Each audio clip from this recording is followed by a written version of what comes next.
Hi everyone, it's Teresa Sheridan. So in my last video I told you a little bit about myself and how, because I've lived and worked in some type of agriculture pretty much the majority of my life, I understand how difficult it is to be in that type of business and treat it like the business that it is and still honor our way of life and all the traditions that go along with that. So today I want to tell you about a client of mine named Josh. Joshua and his father run cattle out in Kansas. This is a family-run business, but Josh is a 30-something up-and-coming young rancher who understands that while this is his way of life, it's also a business and it deserves to be treated as such. It needs to be treated as such in order to stay viable. But he also gets that the internet is the future of agriculture, as it is with most business ventures these days. So Josh contacted me earlier this year to establish some new branding for his business. He wanted a unique image to put out there that was solely his, that people would recognize right away as being associated with his ranch. When they opened up the sale catalog, they would know that that's who they were calling. It would be highly recognizable. So we established that for him earlier this year. And so Josh is a pretty savvy guy. He's been doing his own website, and it was doing really well for his search term.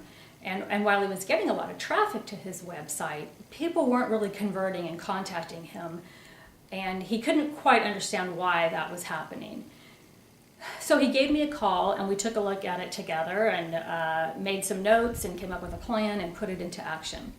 So with a new, more professional image, a redesigned site, and all the content in that site laid out in such a way that would compel visitors to contact him more, within the first 6 days of launching that new site, Josh sold 2 bulls.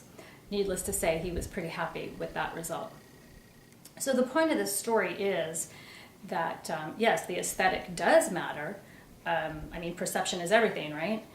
But equally as important, there's a method to the madness.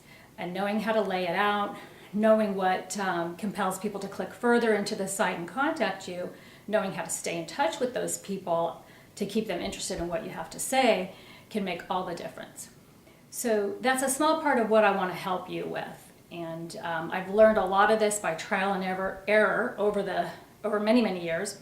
And I kind of want to help you avoid the error part and just get to the good stuff like Josh did.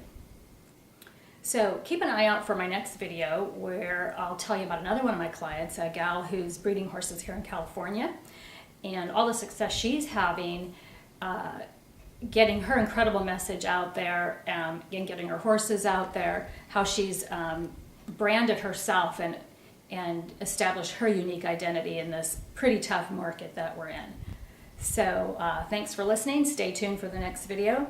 See you soon.